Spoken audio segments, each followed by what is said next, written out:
Assalamualaikum. Hi guys. Okay, so hari ni Ramadan yang ke 21 22. So sekarang pukul 3.45. Aku nak pergi hunting kuih talam.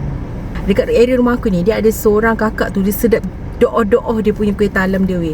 Okay, so hari-hari dia akan update dekat status, dia akan tulis kuih apa hari ni. So hari ni dia ada buat talam jagung, which is aku punya favourite, dengan lapis pelangi, kuih lapis pelangi. Kuih lapis biasa tapi dia buat pelangi.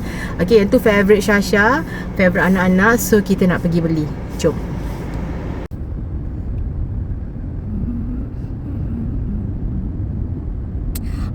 Tak habis lagi buat jalan. Kita dah sampai dekat area rumah Kak Wani. Dia berniaga depan rumah je korang. Weh, baru pukul 3 weh. 3 lebih dah ada orang dah. Tu nampak tak yang ada kereta merah tu.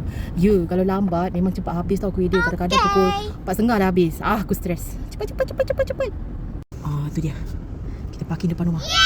Kat sini lah guys. Akak ni dia berniaga kat rumah. Korang nampak tak sendiri? Nampak tak guys? Banyak gila kuih talam. Ini adalah syurga kuih talam. Wow. Kuih-kuih talam tu semua kebanyakannya Kak Wani ni buat sendiri. Popiah sirih pun buat sendiri. Pulut berinti tu pun buat sendiri. Yang ni semua makanan pandang vendor. Yang mana letak-letak kat gerai. Ini pun semua sedap-sedap weh. Memang sedap tanpa gagal.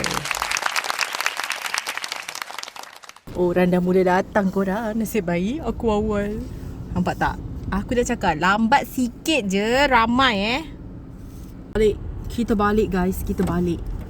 Okay, this one memang sedap gila. Sedap gila tak tipu. Dia punya sambal kicap ni korang pekat nak mams.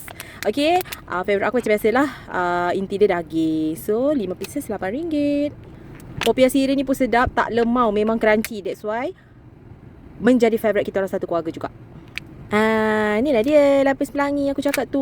Dia kuih lapis biasa je, tapi kakak ni buat macam betul-betul warna-warna pelangi. Cantik kan? Sedap weh. Yang penting boleh tarik sekeping demi sekeping. I like.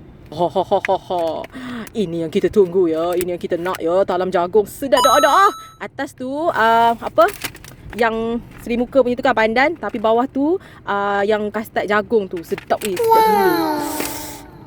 So that's all for today. Episode mencari ataupun hunting kuih muih berbuka puasa. Okay, so nanti kita jumpa lagi di next video.